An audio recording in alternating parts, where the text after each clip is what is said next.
ভোজনা আসে মহান রব্বুল আলামিনের জন্য,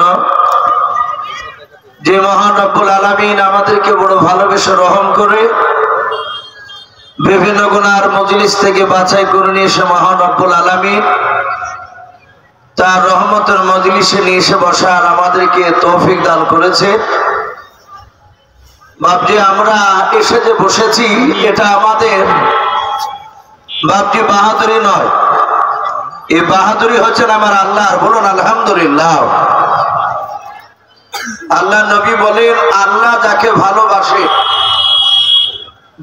আল্লাহর নবী বলে যে আল্লাহ যাকে ভালোবাসেন তার মহব্বতের বান্দা বান্দিকে এই রকম রহমতের মজলিসে নিয়ে এসে বসে দেয়। আপনারা সকলেই বাপটি দেখছেন এই যে রাস্তায় যে মানুষের চাপ, যদি বাপজি আপনার অর্ধেক লোক আসতো তো প্যান্ডেলের ভিতর জায়গা হতো না। এরকমও মানুষও বাপজি এই জালসায় পা দিয়েছে যারা এই রাস্তা থেকে বাপজি এই ফিল্ডে নামবে না, বাড়ি থেকে এসে বাজার টাজার করে বাড়ি চলে যাবে, তাকে রহমতের মজলিসে আল্লাহ নিয়ে আসবে না। আল্লাহ নবী বলেন, আল্লাহ যাকে ভালোবাসেন তার রহমতের বান্দা বান্দিকে এইরকম দিনী মজলিসে নিয়ে এসে বসে দেয়। বলুন সুবহানাল্লাহ। তাহলে আমরা বাপ যে আসতে পেরেছি জানতে হবে নিশ্চয় আল্লাহ আমাদেরকে ভালোবাসে। তাহলে আমরা কেন আসবো? যে কোনো অজুহাত দিয়ে ওভাবে তো ঘুরিয়ে বেড়াইতে না আসলে হয়তো আল্লাহ তার ব্রেনে ঢুকিয়ে দিবে যে ওয়াজ শুনে কি হবে, এ তো মোবাইল, এতেও অনেক বক্তার ওয়াজ শোনা যাচ্ছে। তাহলে আপনারা আলেন না? তাহলে আমরা এখানে এসেছি, এর পেছনে করোনা কার? একটু জোরে বলে আমার আল্লাহ। তাই বাড়ি এসে বসেছি, তাই মহান রব্বুল আলামিনের দরবারে ওগো মহল্লাও শত শত মানুষ ঘুরিয়ে বেড়াচ্ছে, তার মধ্যে থেকে নিয়ে এসে তোমার দ্বীনি মজলিসে আমাকে একটু বসালছো। তাই তোমার দরবারে শুকরিয়া স্বরূপ আদায় করে বলি, সকলে বলুন আলহামদুলিল্লাহ। তারপরে পরে আপনার আমার নবী, যিনি ধর্মের গুরু, বিশ্ববরণ্য নেতা, নবিকুল শিরোমণি পয়গম্বর আযম, যিনি সাইয়্যিদুল মুরসালিন ও খাতামান নবীর, যিনি হাবিবে কিবরিয়া আশরাফুল আম্বিয়া, যিনি হায়াতুন নবী, জিন্দা নবী, জনাবে মুহাম্মদুর রাসূলুল্লাহ সাল্লাল্লাহু তাআলা আলাইহি ওয়াসাল্লামের উপরে অগণিত দুরূদ ও সালাম বর্ষিত হোক। বলুন আল্লাহুম্মা আমিন। মুআজ্জাজ সামিনে কেরাম, আমি আপনাদের সম্মুখে কোরআনুল কারীম থেকে বেশ কয়েকটা আয়াত টুকরা তেলাওয়াত করেছি। তারপরে পরই বিশ্ব নবীজির বাপজি পবিত্র জবান থেকে মাত্র দুটো হাদিসের টুকরা পাঠ করেছি। ইনশাআল্লাহ যথাসময়ের মধ্যে আমার বক্তব্য দিতে করব। আপনারা বসে আছেন, আল্লাহর নবী জনাবে মুহাম্মদ রাসূলুল্লাহ সাল্লাল্লাহু তাআলা আলাইহি ওয়াসাল্লাম মসজিদে নববীতে বাপজি বক্তব্য রাখছিলেন। আপনারা যেমন বসে আছেন যে দেখি ইউসুফ ঘাসপুর থেকে এসে কি আলোচনা করে শুনবো। নবীর সাহাবাই কেরাম তারা চাতক পাখি নাই বাপজি চেয়েছিলেন রাসূলুল্লাহর চেহারার দিকে। তারা জানতেন সাহাবারা এমন একজন রাসূলুল্লাহর বাপজি আমরা উম্মাত হতে পেরেছি, যে নবীর চেহারার দিকে ইমানি হালাতে তাকালে সবারই নয়, আবু জেহেল তো নবীকে তাকে দেখেছিল, উদবা সাইবা ওরাও তো দেখেছিল। তো বলে ইমানি হালাতে যারা নবীর চেহারার দিকে মহব্বতে দেখবে তাদের জীবনের পূর্বেকার গুনাহ মাফ হয়ে যাবে। বলুন সুবহানাল্লাহ। সাহাবাই কেরামরা চাতক পাখি না চেয়েছিলেন আল্লাহর নবী জনাবে মুহাম্মদ রাসূলুল্লাহ সাল্লাল্লাহু তাআলা আলাইহি ওয়াসাল্লাম সাহাবাদের দিকে বাপজি চেয়ে চেয়ে নবীজি কাঁদছিলেন।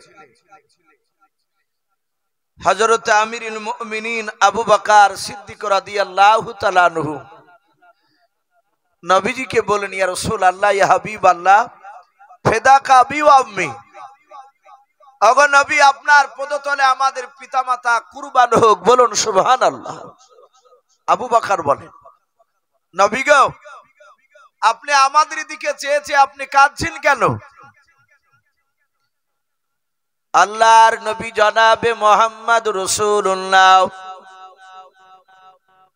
সাল্লাল্লাহু তাআলা আলাইহি ওয়াসাল্লাম দরদি নবী আমার ডাক দে বলেন, আবু বকর,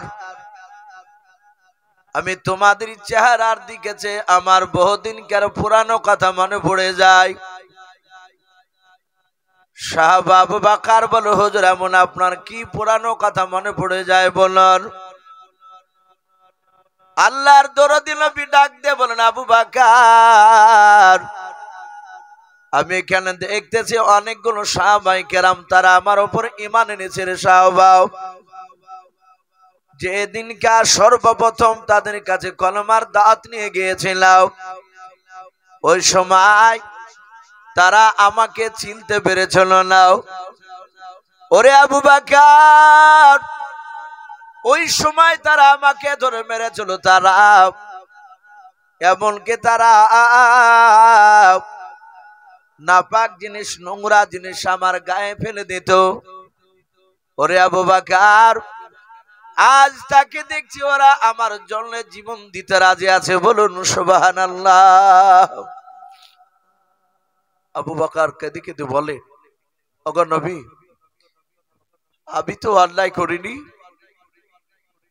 আপনারা সকলেই জানেন। আবু বকর সিদ্দিক রাদিয়াল্লাহু তাআলা আনহুর আব্বার নাম ছিল হযরতে আবু কুহাফা।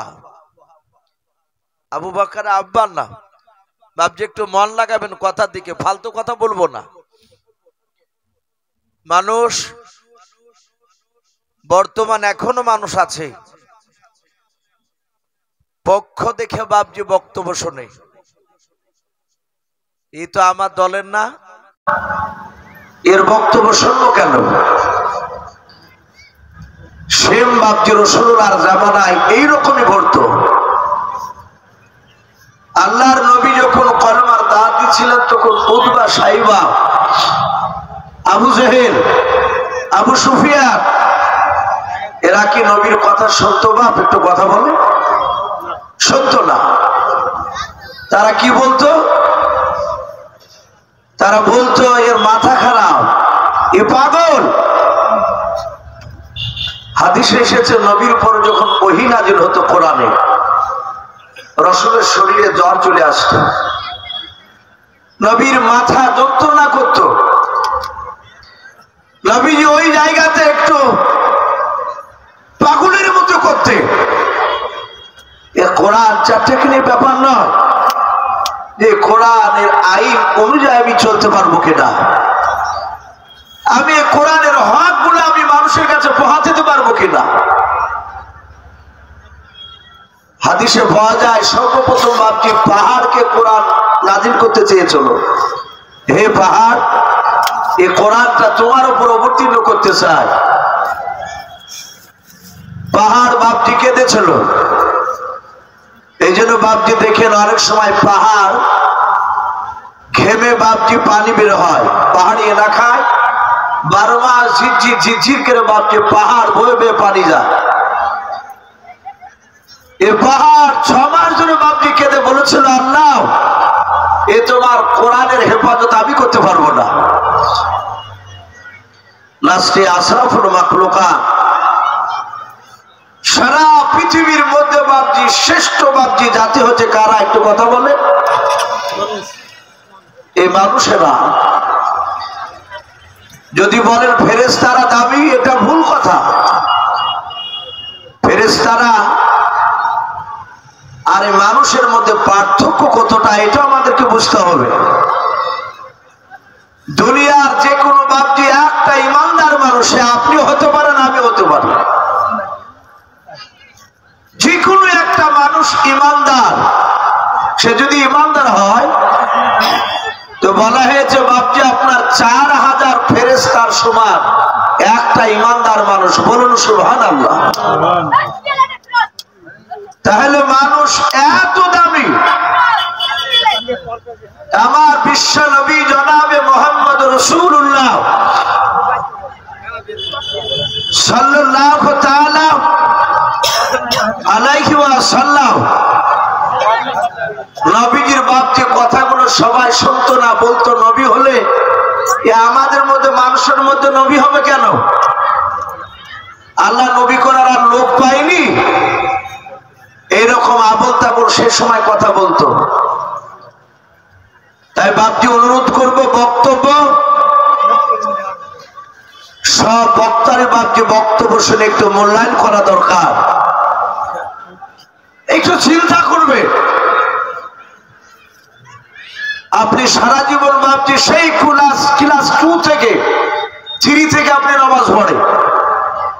অনেক বয়স্ক লোক তারা গল্প করে যে আমি ক্লাস 3-2 থেকে নামাজ পড়ি, আব্বা নিয়ে যেত, দাদুর সাথে যেতাম। এরকম লোক গল্প করে না? সে হজ করে এসেছে, দেখা যাচ্ছে সে তসবি সেজদার তসবিটা সঠিক করে বলতে পারে না, সূরা ফাতিহা তো পারবেই না, সারা জীবন পড়ে গেল আলহামদুলিল্লাহি রাব্বিল আলামিন। এটা আমি চেয়ে কথা বলছি না,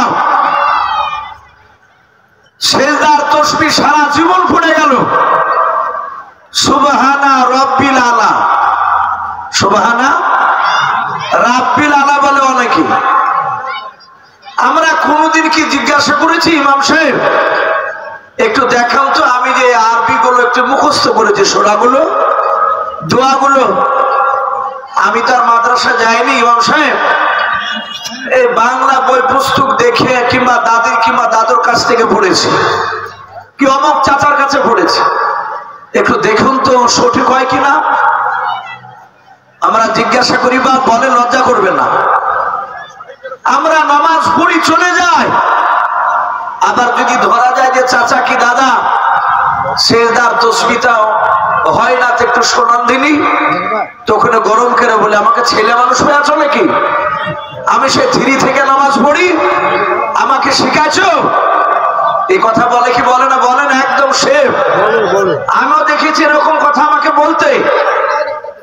বাবা আপনি বাড়িতে মরিচ লাগালে, বেগুন লাগালে, একটু যদি পাতাটা পাখরা হয়ে যায়, যাকে আমরা কুড়াইসে বলি, আমরা তো চাষি ঘরে ছিলাম, আমরাও বাপ চাচাদেরকে আমরা তো দেখতে পাই আবাদ করতে, কারণে হেতু মৌলবি হয়েছে। তো ওই কুড়াইসে লাগলে যদি শুনে যে হরিয়ার পড়ার লোকে ওখানে খুব সবজি চাষ করে, তর্তিপুর থেকে চলে যায়। বড় দোকানে গিয়ে পরামর্শ করি যে আমার বেগুন কিংবা মরিচের গাছে কুড়াইসে হয়েছে, এত বীজ দিয়ে সারছে না, ভাই আপনার আছে এরকম বীজ সারার? আবার দেখা যাচ্ছে ডালকে শুকিয়ে নিয়ে যাচ্ছে, ডাল ভেঙে।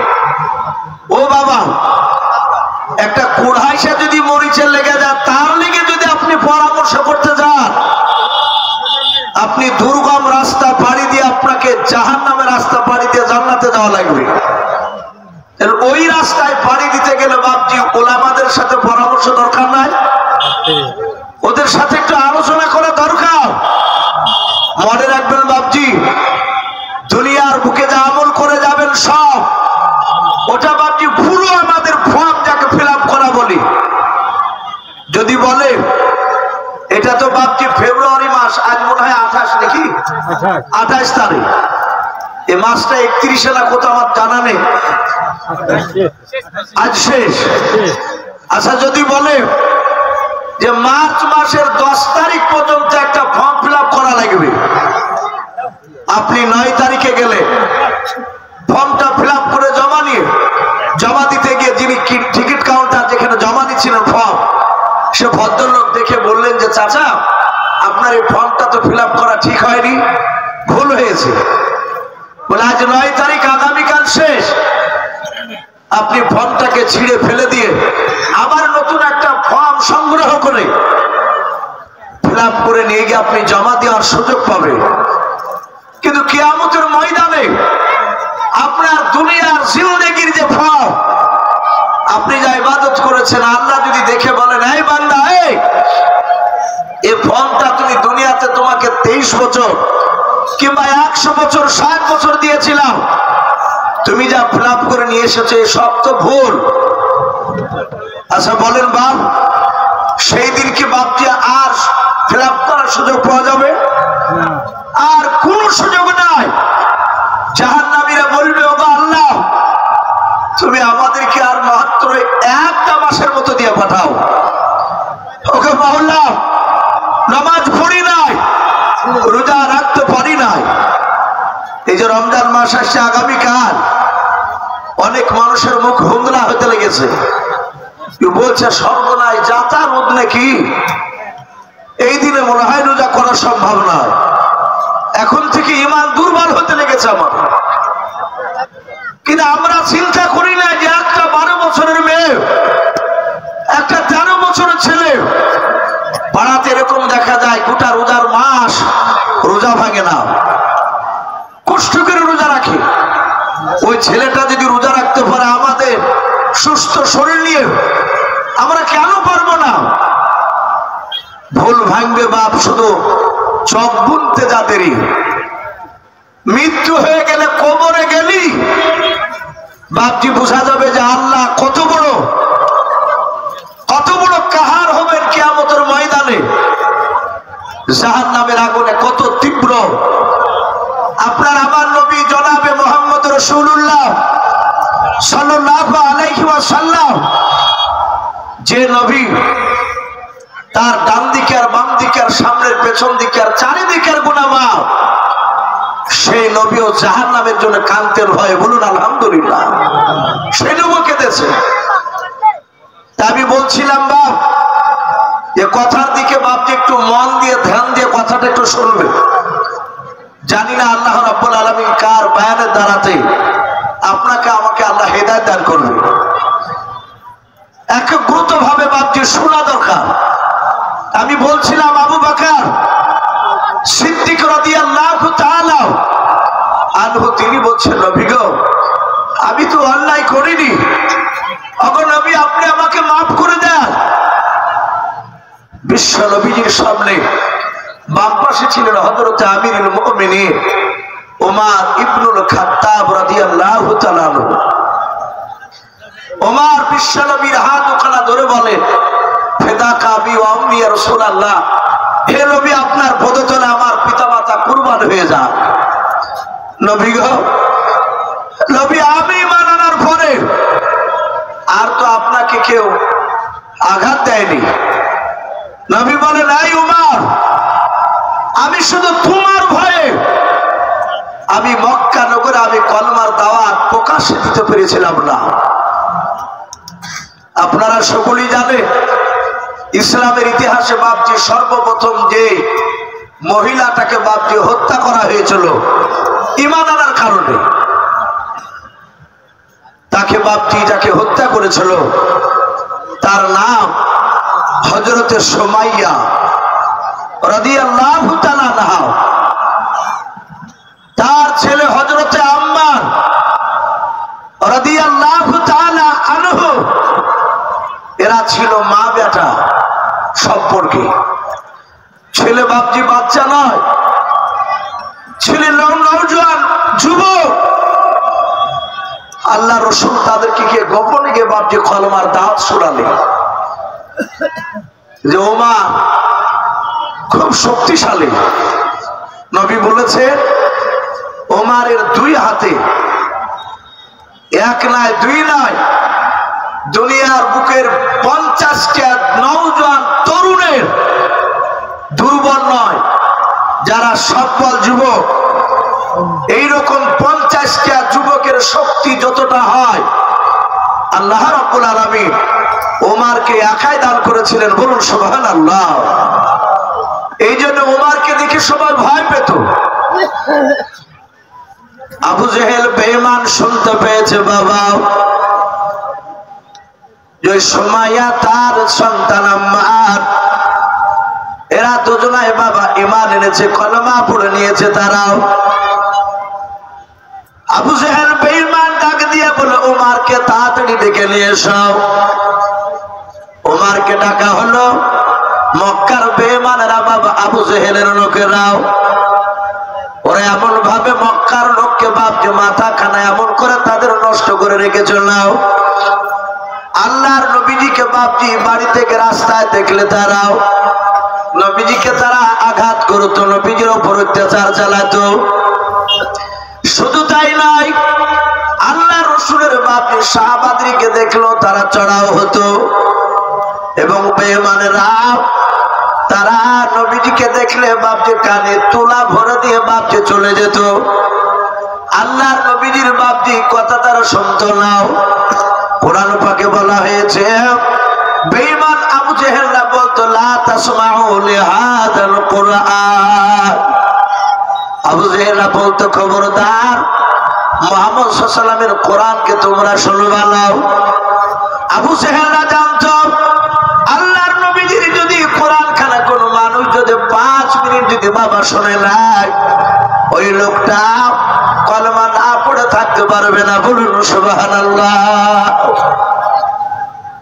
এই জন্য দূর থেকে বাপটি শুধু বলে বেড়াতো যে মুহাম্মদ সাল্লাল্লাহু আলাইহি ওয়াসাল্লামের কথা শুনবা না। আল্লাহর নবী জনাবে মুহাম্মদ রাসূলুল্লাহ সাল্লাল্লাহু তাআলা আলাইহি ওয়াসাল্লাম তিনি জানেন না আবু জেহেল ওদিকে গোল মিটিং শুরু করেছে। কে যে বলেছে আবু জেহেল ওই উদবা নয়, সুমাইয়া তার বেটা আম্মার গত রাত্রিবেলায় কলেমা পড়েছে বলে। তাই বলে হ্যাঁ, কাফেররা রাত্রিবেলাতে ওরা কম ঘুরতো। আমরা জানি 5 ওয়াক্ত নামাজের মধ্যে 2 ওয়াক্তের নামাজ আস্তে পড়তে হয়, জোহর আর আসর পড়ে না। মসজিদে জামাতে পড়লে শুধু ইমাম সাহেব আল্লাহু আকবার বলে বলে, আর একা একা যদি পড়ি নামাজ আল্লাহু আকবারটা জোরে বলা যাবে না। এই 2 নামাজ সিররি নামাজ বলা হয়, আস্তে নামাজ বলা হয়। আর মাগরিব এশার ফজর এই 3টে নামাজে জাহরি কেরাত তাকে ডেকে নামাজ পড়া বলা হয়। আচ্ছা এই জোহরে আর আসরে আস্তে কেন হলো, মাগরিব এশার ফজর কেন জোরে হলো? কারণ নাই ভাই, অবশ্যই কারণ আছে। মক্কা নগরে দিনের বেলাতে কাফেররা বাপজি তারা তলোয়ার হাতে করে ঘুরে বেড়াতো নবীর লোকদেরকে মারার জন্য। এই জন্য নবী বলেছিলেন তোমরা জোহর আর আসর নামাজগুলো আস্তে আস্তে পড়বা। সাহাবারা যখন কোরআন তেলাওয়াত করতে তারা কোরআন পড়তে পড়তে মুগ্ধ হয়ে যেতে। তাদের ঈমান এত মজবুত ছিল, ওরা কোরআন যত পড়তো তত সাহাবাদের বাপজি চোখ দিয়ে ঝরঝর করে পানি বেরোত।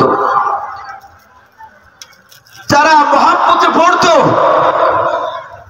আমাদের ঈমান কমজোরি বাপ, ইমাম সব ভালো, যদি বাবা বড় সূরা দিয়ে নামাজ পড়ে পরপর তো অমনি সাহেব দোকানে বলে যে ইমামের কোনো জ্ঞানই নাই। বড় সূরা পড়লে কারণ আমাদের ঈমান কমজোরি, ও শুনতে বেশি হয়ে গেলে ভালো লাগে না, হয়তো পড়তে হয় নামাজটা পড়তে যায়। অনেক দেখেছি ছোট ছোট সূরাতে পড়ালে ইমাম খুব ভালো। এই যে তারাবি আসছে কালকে পড়বে, পড়ি দেখবে যে ইমাম ভালো না খারাপ।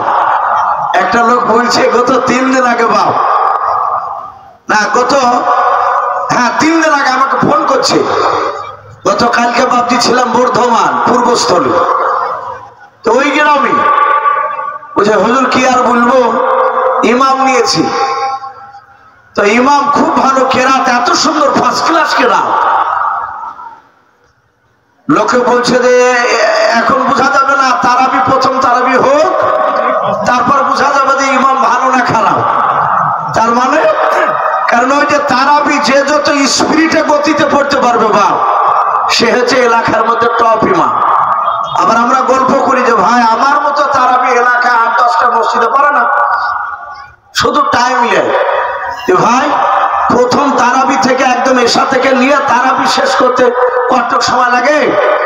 তো বলছে ভাই 45 তখন আরেকজনা বুঝছে ভাই 38-40, আরেকজনা 5 টাকা চায়ের দোকানে গল্প হয়েছে, তখন বুঝছে ভাই এমন গাড়ি মৌলবি পেয়েছি 1 ঘন্টা পার করে দিছে ভাই, দাঁড়িয়ে থাকতে পারছি না। একদম বাস্তব কথা বলছি, এটা হচ্ছে, এটা আমাদের শুধু ইমান দুর্বলতা, ইমান মজবুত নেই। সাহাবারা রাতের বেলায় কেরাত মধুসূর পড়তে, দিনের বেলায় পড়তে পারতেন না, জোর করে জোরে পারতেন না, শুধু কাফেরদের ভয়ে। এবার রাসূল যেটা মুখ দিয়ে বের করেছে সেটাই শরীয়ত হয়ে গিয়েছে, বলুন আলহামদুলিল্লাহ, সেটাই শরীয়ত। আল্লাহ রাসূল বাপজি রাসূলের কথার বাইরে আল্লাহ রাব্বুল আলামিন যায়নি। আমার বিশ্ব নবী যেটাই বের করেছে সেটাই আল্লাহ বাপজি খুশি হয়েছে, সেটা বাপজি সেটি বাপজি আপনার গুরুত্বপূর্ণ হয়ে গিয়েছে। আমার বিশ্ব নবীর বাপজি সুমাইয়া আর আম্মারকে ডাকলো, ওমরকে ডাক দিয়ে বললো, ওমর রে, গত রাত্রিতে সুমাইয়ার আম্মারকে মুহাম্মদ সাল্লাল্লাহু আলাইহি ওয়াসাল্লাম আব্দুল্লাহর ছেলে কলেমা পড়ে মুসলমান করে দিয়েছে। এই ওমর, তুমি ছাড়া কেউ পারবে না, ওকে টেনে নিয়ে এসো। দিনের বেলায় সুমাইয়া আম্মারকে বাবা জোর করে টেনে নিয়ে চলে গেল। আল্লাহর নবী জনাবে মুহাম্মদ রাসূলুল্লাহ সাল্লাল্লাহু তাআলা আলাইহি ওয়াসাল্লাম নবীর কাছে গিয়ে খবর গেল, নবী গো, সুমাইয়া আম্মারকে তাদের মা বেটাকে বেঈমান আবু জেহেল ওমরের মারফতে টেনে নিয়ে গিয়েছে মক্কার চৌরাস্তার মোড়ে। আবু জেহেল ডাক দিয়ে বলল, যাও মুহাম্মদ সাল্লাল্লাহু আলাইহি ওয়াসাল্লামকে ডেকে নিয়ে এসো, দেখি সুমাইয়াকে মারবো আম্মারকে মারবো, মুহাম্মদ সাল্লাল্লাহু আলাইহি ওয়াসাল্লামের আল্লাহ কেমন করে বাঁচায়। বলুন আস্তাগফিরুল্লাহ। বাপজি পেপার পত্রিকায় তো বাপজি সব পেপারে দেয় না, ইউটিউবে বাপজি দেখতে পাচ্ছেন অনেকেই অনেক জায়গায় মুসলমানকে মারছে। ইউপির মধ্যে একটা ইমামকে ধরে মারছিল, আজ প্রায় মাস খানিক হয়নি। তাকে এত মারছে এক শ্রেণীর কুলাঙ্গার জানোয়াররা, তারা মারছে আর বলছে তোর আল্লাহ কেমন করে বাঁচায়, ডাক তোর আল্লাহকে। বাপজি আবার শোনা লালেরা, বেঈমান সারা জীবন বাপজি কিয়ামতের আগ পর্যন্ত থাকবে। আর আল্লাহ রাসূলের জামানাতে আবু জেহেলরা ওইভাবে, যারা কাফেররা আবু জেহেলদের কথা মোতাবেক যারা তারা চলতো, তাদের মস্তিষ্ক এমন ভাবে নষ্ট করে দিয়েছিল। আমার বিশ্ব নবী জনাবে মুহাম্মদ রাসূলুল্লাহ সাল্লাল্লাহু আলাইহি ওয়াসাল্লামকে বাপজি ডাকতে দিয়ে পাঠাচ্ছে, আবু জেহেল ডাক দেখি মুহাম্মদ সাল্লাল্লাহু আলাইহি ওয়াসাল্লাম কেমন করে নিয়ে যায়, ওরা আল্লাহ বাঁচায় কি করে দেখি। সুমাইয়া আর আম্মার মা বেটাকে মক্কার চৌরাস্তার মোড়ে একেবারে দুপুর বানায় তাদেরকে হাত পা দড়ি দিয়ে বাপজি টেনে বেঁধে রেখেছে। শুধু তাই নয়, তাদেরকে বাপজি উলঙ্গ করে রেখেছে, তাদের শরীরে একটা পোশাক নেই, মা বেটা দুজনায় উলঙ্গ, 10 হাত ধরে বাপজি বেঁধে রেখেছে বেঈমানেরাও। যেন মা চোখ খুললি যেন তার বেটার লজ্জাস্থানের দিকে নজর পড়ে, তার বেটা চোখ খুললে যেন তার মার লজ্জাস্থানের দিকে নজর পড়ে। এ কি কম কঠিন বাপ ইমান, তাদের উপর কি কষ্ট হয়েছে, আজ আমরা তো কষ্ট পাই না ভাই। শুধু মানুষকে নামাজের জন্য ডাকতে গেলে এতটুকু বলে যে কাজ পাও না, ঘুরে ফিরে নামাজ পড়ার জন্য ডাকতে আসছো, ই পড়তে হবে কি না হবে আমরা জানি না, এতটুকু কথা পাও। তাই বলে বলতে পারবেন না যে ইসু ভাই আমি একজনকে নামাজ পড়তে গেছিলাম আর সে আমাকে ধরিয়ে মারলো, এরকম মারে না আমাদেরকে কেউ। আর আমার বিশ্ব নবীর বাপজি কলেমা পড়ার কারণে ওমর তখন ঈমান আনে নাই, ওমর তাদেরকে আনি দিয়ে চলে গিয়েছে, হলঙ্গা করে রেখেছে।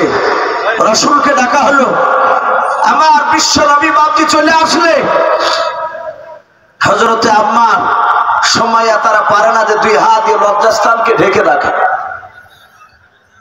ওরা দুজনায় কাঁধে চোখ বন্ধ করে আম্মার নিজের মার দিকে বাপটি তাকাতে পারে নাই, চোখ দুটো বন্ধ করে বলেন মা খবরদার যেন আল্লাহ রসুলকে যেন ভুলবা নাও। ও মা, মৃত্যুর পর নবীজি বলেছে রাত্রিবেলায় হত্যা যদি করে দেয় বেঈমান কাফেরের আবু জেহেলের লোকেরাও, ও মা এর চেয়ে কঠিন ভয়ঙ্কর আযাব হবে জাহান্নামের আগুন। মা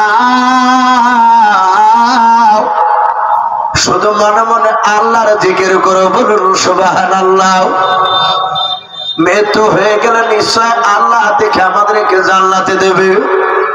ওই জাহান্নামের আগুন যদি আমাদের জন্য মাফ করে দেয় মা, তাহলে আমরা ভাগ্যবান হয়ে যাব।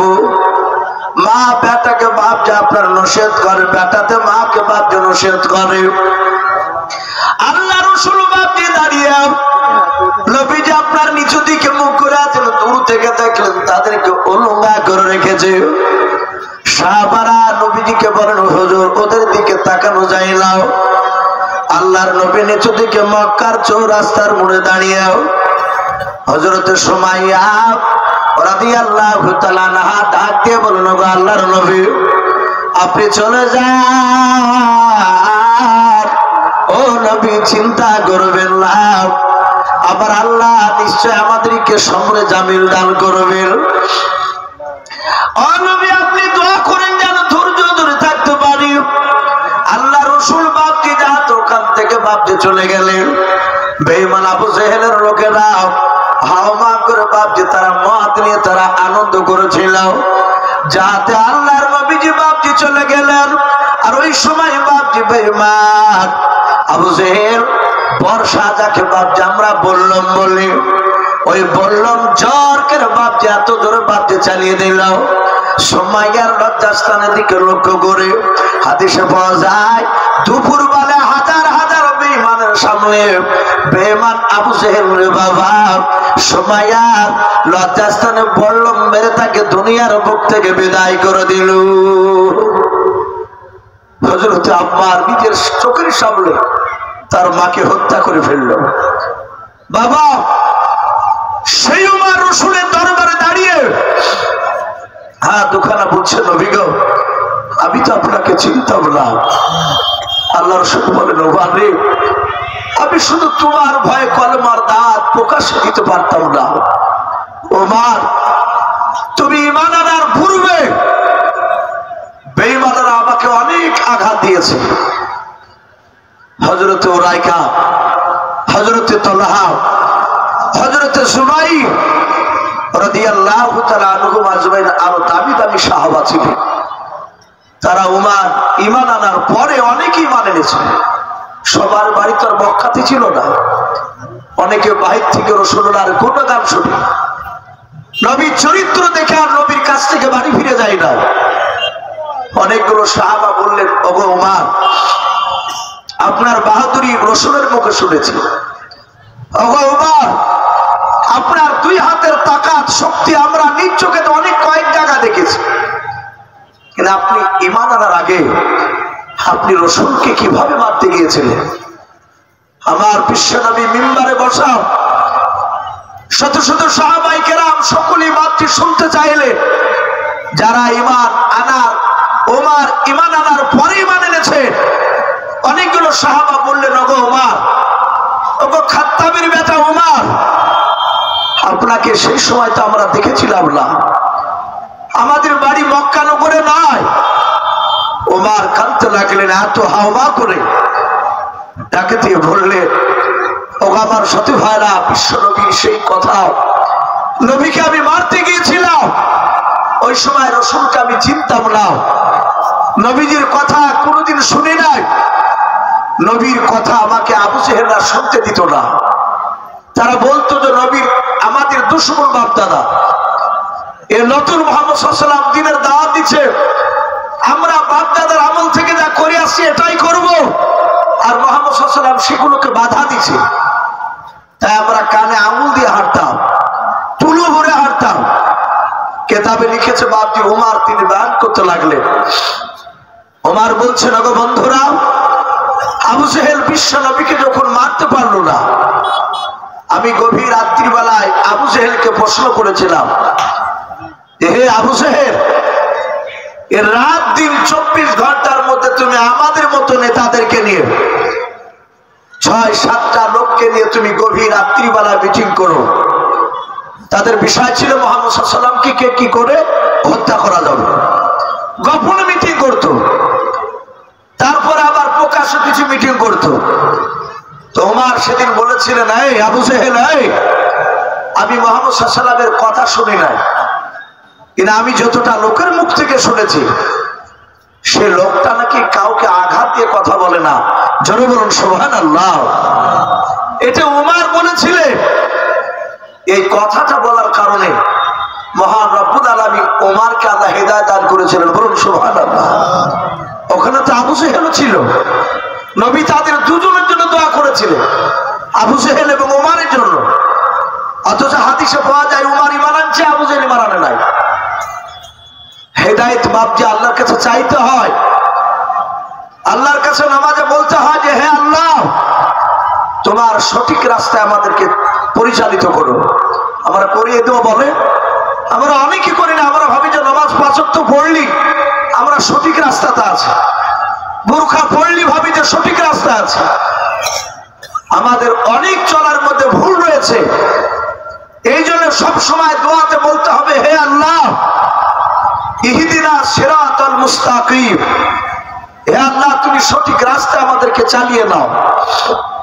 ওমরের ওইটুকু আল্লাহ কবুল করেছিলেন। বেঈমান আবু জেহেল 1 নয় 2 নয় 12,000 লোক নিয়ে বাপজি মিটিং ডাকলো। কত বললাম বাপ? 12,000। মুশরিক কাফেরের বাচ্চারা, মুসলিম সংখ্যা খুবই কম, কাফেরদের সংখ্যা বেশি, বাতিলদের সংখ্যা বেশি। তাই আবু জেহেল ডাক দিয়ে বলল, সবাই, এই বন্ধুরা, আমাদের বাপ-দাদার ধর্মকে মুছে দিতে চাইছে। ওই আব্দুল্লাহর ছেলে মুহাম্মদ সাল্লাল্লাহু আলাইহি ওয়াসাল্লাম, আয় ওকে কে নাস্তাবুদ করতে পারবা বলো? কেউ কি পারবা তার মাথা কাটতে, গলাতে, বডি থেকে আলাদা করতে? সবাই বাপজি তাকাতাকি করছে, কেউ উঠে না। হঠাৎ করে ওমর ইবনুল খাত্তাব রাদিয়াল্লাহু তাআলা আনহু, ওই 12,000 লোকের বাপজি পেছন দিকে বসা ছিল, সে দাঁড়িয়ে এইভাবে হাত উঁচু করে বললে, এই আবু জেহেল, কারণ আর শক্তি ছিল চরম, এই জন্য বাপজি কাউকে ভয় পেত না। ও জানতো আবু জেহেল মক্কার বড় নেতা। তো ডাক দিয়ে বললে, এই আবু জেহেল, হিশামের বেটা আবু জেহেল। আবু জেহেলের আব্বার নাম হিশাম। বললে কি হলো? বলে আমি মুহাম্মদ সাল্লাল্লাহু আলাইহি ওয়াসাল্লামের মাথা কেটে নিয়ে আসবো। আমাকে কি দেবা? ওদবা, সাইবা, আবু সুফিয়ান, আবু লাহাব, তৎকালীন সেই জামানায় মক্কার তারা তাবুর তাবুর নেতা, সবাই কাফের, এক একটা গোত্রের এক একটা নেতা তারা। ওরা সবাই হাত তালি মেরে এভাবে বলল, আমরা জানতাম ওমর ছাড়া এই কাজ কেউ করতে পারবে না।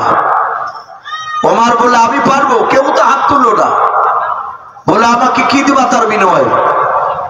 ডাক দিয়ে বলল, তার বিনিময়ে তোমাকে 3টে পুরস্কার দেওয়া হবে। 1 নাম্বার, গোটা আরবের মধ্যে সবচেয়ে উচ্চ সম্মানের অধিকারী করা হবে ওমর, যদি নবীর মাথা কেটে নিয়ে আসতে পারো। 2 নাম্বার, তোমাকে 200টা উট দেওয়া হবে। 3 নাম্বার, কেউ কেউ বলেছে তাকে সুন্দরী নারী ভোগ করতে দেওয়া হবে। বলুন আস্তাগফিরুল্লাহ। বাপজি আমার সোনা লালেরা, সে সময় কাফেররা নারীকে নিয়ে তারা ব্যস্ত থাকতো বেশি। অনেক সাহাবাদেরকে বাপজি নারীর অফার দিয়েছিল, তারা রাজি হয় নাই। বলুন আলহামদুলিল্লাহ। শুধু তাই নয়, সাহাবাদেরকে ঘরের ভিতর ভরে মক্কার সুন্দরী নারীদেরকে ডেকে নিয়েছে, বলতো ছলে বলে কৌশলে প্রয়োজন হলে উলঙ্গা হয়ে ওই সাহাবাদের সাথে জেনা করো গা, করে তাদের ঈমানটা ধ্বংস করা লাগবে।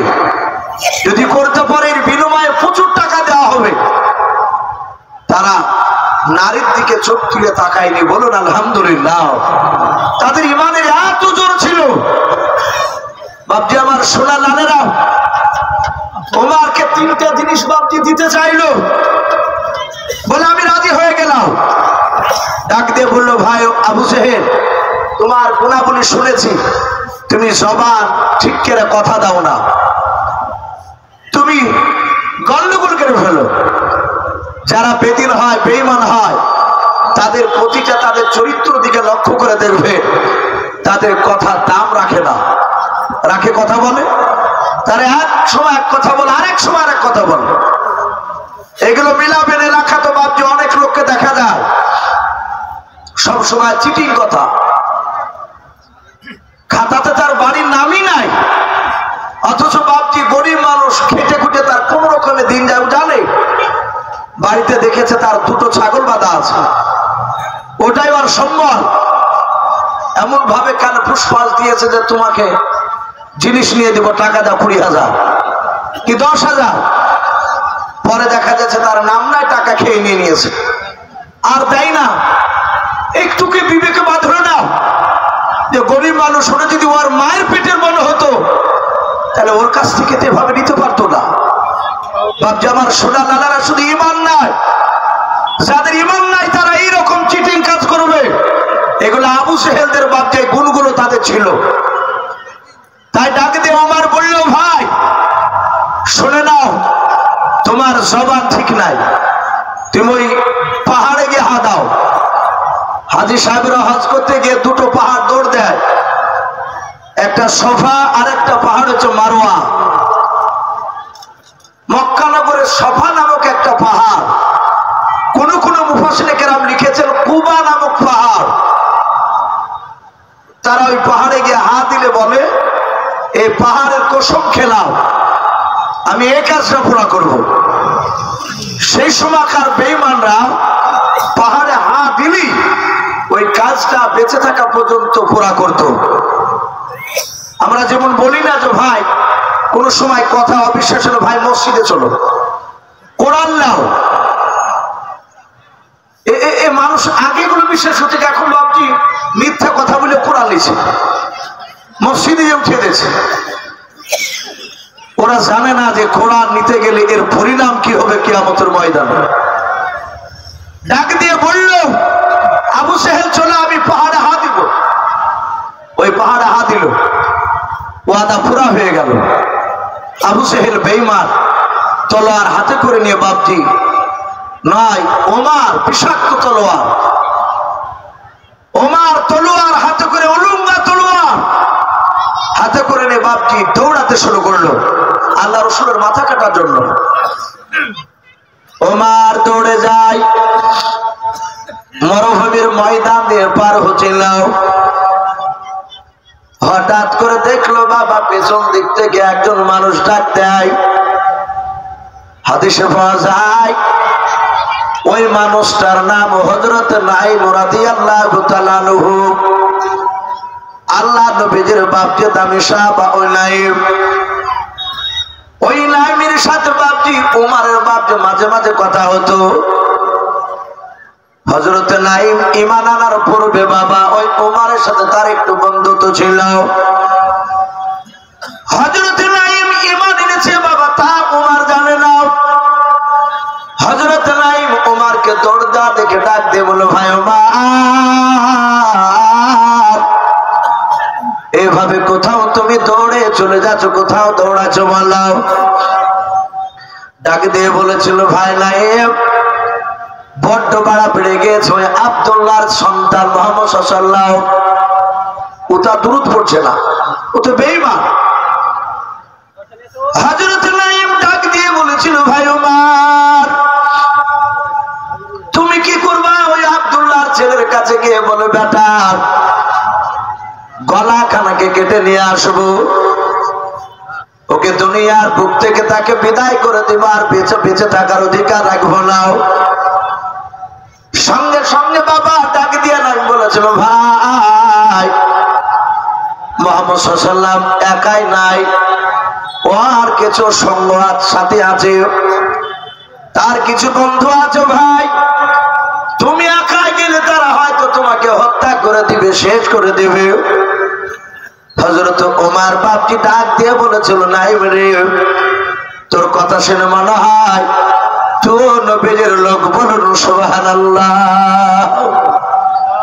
যারা ইমানদার হয়, প্রকৃতি যারা মুমিন হয়, তারা পৃথিবীর শক্তিকে ভয় পায় না, একমাত্র শুধু ভয় আমার আল্লাহকে।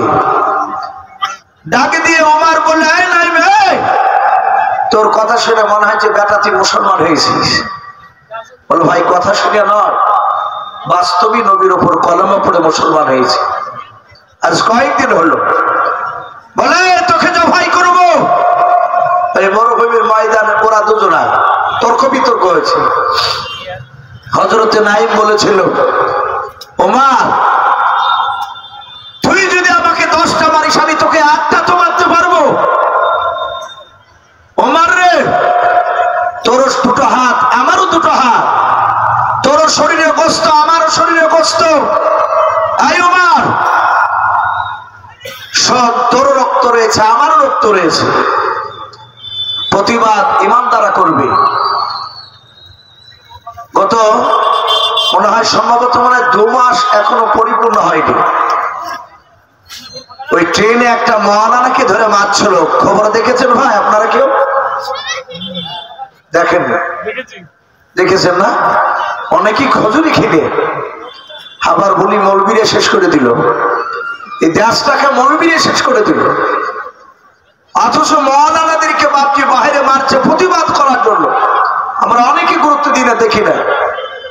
এই পশ্চিম বাংলার মাটিতে ট্রেনে যাচ্ছিল রেজাউল করিম বলে এক মওলানা, যুবক, বৃদ্ধ নয়, তাকে বলছে পাকিস্তানের জঙ্গি, বাংলাদেশের জঙ্গি। এতদিন এর আগে লাদেন চাচা তাই বলতো না মুসলমানকে অনেক জায়গায়। ওই লাদেনের কথাটা ঢাকা পড়েছে, বলে জঙ্গি। ওই রেজাউল করিম ট্রেনে প্রতিবাদ করলে, ভাই আমি জঙ্গি নয়, আমি ভারতের নাগরিক, আপনিও যেমন নাগরিক আমিও সেরকম নাগরিক। উনি বললেন, ভাই এ ভারতবর্ষের মাটি, আপনারও যতটা অধিকার আমারও ততটা অধিকার। এই কথা, হক কথা বলার কারণে তার দাড়ি ধরে, তার মাথার টুপিকে কেড়ে নিয়ে পায়ের জুতার তলে দিয়ে লগড়া ছিল, কিল ঘুষি মেরে লাস্টে তাকে বাপজি সিদ্ধান্ত নিল তাকে ট্রেন থেকে ফেলে দেবে। বছর 2 আগে নিজামুদ্দিন বলে এক ভাইকে বেগুনবাড়ি যে বাপজি বেথনহরিতে দেবগ্রাম পার হয়ে ট্রেন থেকে ছুঁড়ে ফেলে তাকে হত্যা করেছে। সে মওলানা না, সে একটা সাধারণ মুসলমান ভাই আমার। ওই অভ্যাস আপা বলছে কি ট্রেন মেরে ট্রেন থেকে ফেলে দেওয়া লাগবে, আয় একে ফেলে দে। তাই নিয়ে বাপজি ফেলছিল। সব অমুসলিম ভাইয়েরা খারাপ নয় আমার, সব অমুসলিম ভাইয়েরা খারাপ নয়। এক শ্রেণীর কিছু বেঈমানেরাও তারা রাজনীতির মুনাফা লুটার জন্য কাজ চালাচ্ছে। একটা হিন্দু ভাই তাকে জোরে ধরেছিল, জোরে ধরে বলেছিল যে না, একে মারা হবে না, এতে কোনো দোষ নাই। কোনো মতে হিন্দু ভাইটা তাকে ছাড়েনি। যদি বাপজি ছেড়ে দিত, দেখ মা বোন আপনারা একটু সামনের দিকে এগিয়ে বসো। অনেক মা বোন পেছনে দাঁড়িয়ে আছে, তারা বসার জায়গা পাচ্ছে না। তাই মা বোন আপনারা একটু সামনের দিকে এগিয়ে বসো, পেছনকার মা বোনদেরকে একটু বসার সুবিধা করে দিন। ভাই আমি বলছিলাম, সে হক কথা বলার জন্য বাপকে তাকে মার খেতে হয়েছিল। রেজাউল করিম বলছিলেন, আমার ওই হিন্দু ভাইটার জন্য হয়তো আজ আল্লাহ আমাকে হায়াত দিয়েছে, বেঁচে আছে। অনেক হিন্দু ভাইরা আছে মুসলমানের জন্য, তারা বাপটি জান দিতে রাজি আছে, মুসলমানদেরকে ভালোবাসে অনেকে। আমি বলছিলাম, নাঈম বলল, ভাই আমাকে মারার আগে, নবীকে মারার আগে তোমার বাড়ি খোঁজ রেখেছো? বলো বাড়ি মানে? বলে ওমর, তোমার আপন কলিজার টুকরা বোন ফাতেমা আসামি শাহিদ। আজ 3 দিন আগে তারা মুসলমান হয়েছে, বলুন সুবহানাল্লাহ। ওমর জানে না, খবর মুঠেই জানে না। ওমর বলল তাই? বলে হ্যাঁ। বলে মিথ্যা বলছিস না তো? বলে না, মিথ্যা বললে তখন এসে তুমি আমাকে মারো। ওমর কথা দিল যদি মিথ্যা হয় আমার বোন ওরা তো বেঁচে যাবে যদি কলেমা না পড়ে, আর যদি পড়ে তাহলে ওদেরকে জবাই করে, তোকে জবাই করে তারপর মুহাম্মদ সাল্লাল্লাহু আলাইহি ওয়াসাল্লামকে জবাই করতে যাব। ওমর দৌড়ে যায়, নিজের বোনের দিকে বাপ যে দৌড়ে চলে গেল। ওমরের বোনের দরজার গুড়ি থেকে ওমর রে বাবা, ওই সময় ওমরের কানে তুলা ভরা নাই। ওমর কানে বাপ যে আপনার আঙুল দিতে ভুলে গিয়েছে।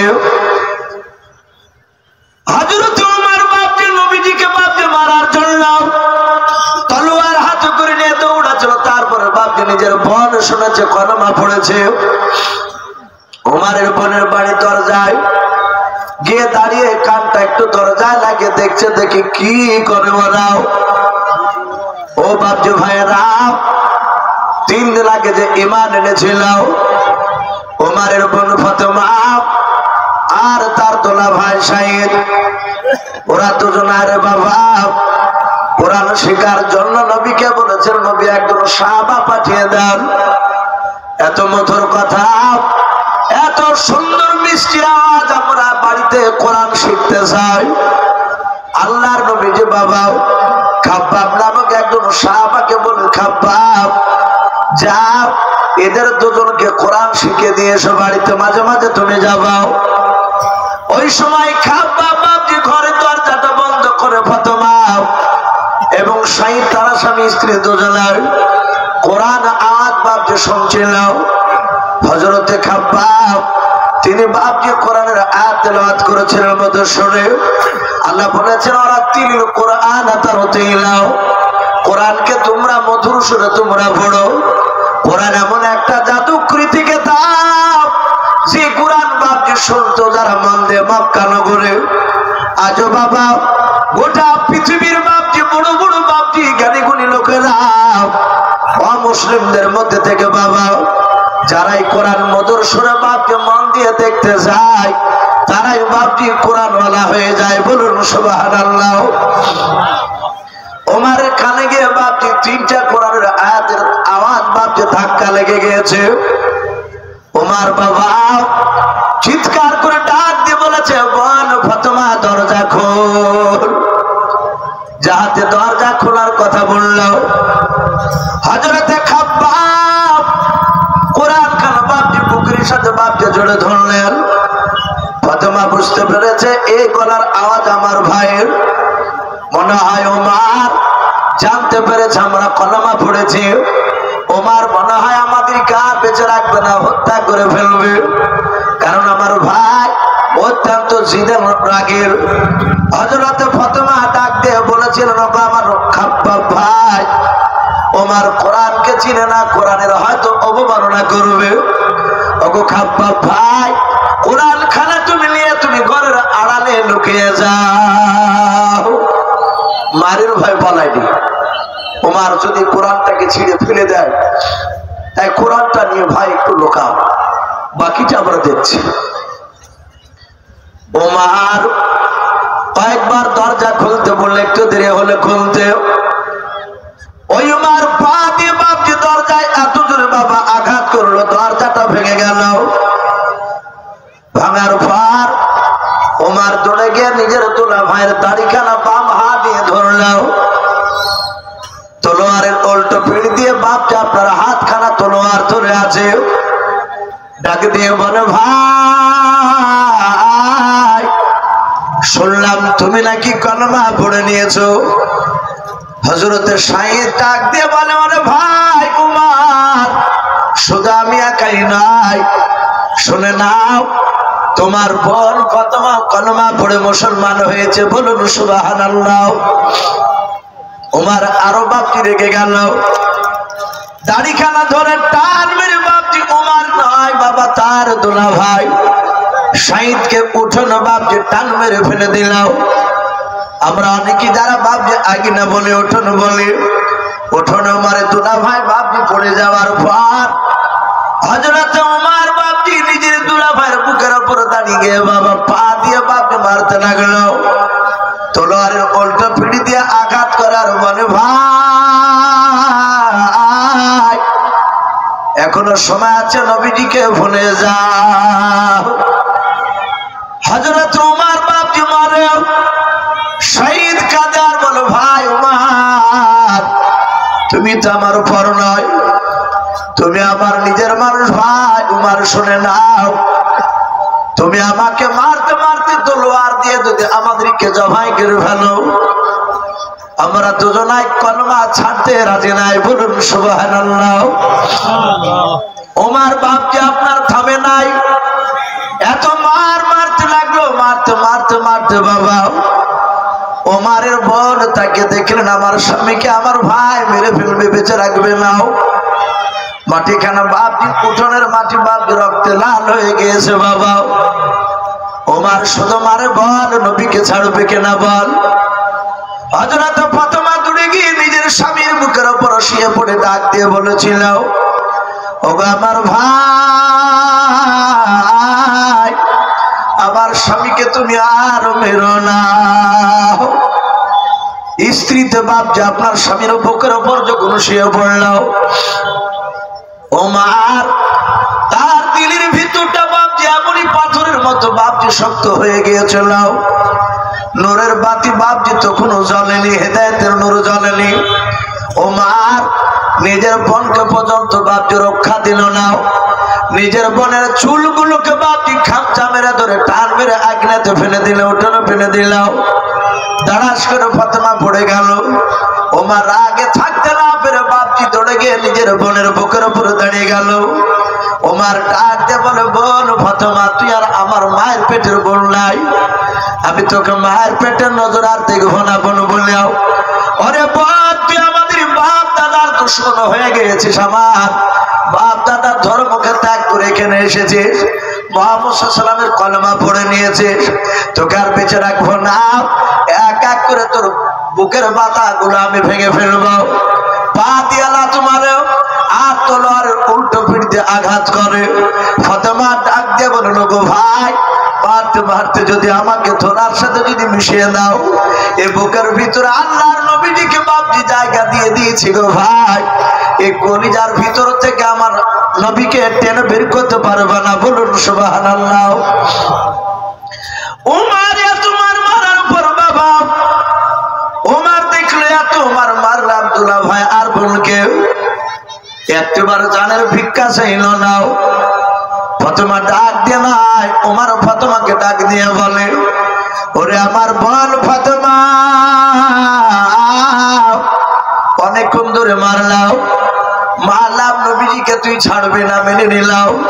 ওরে ফাতেমা একবার শুধু আমার কাছে জানের ভিক্ষা চাও।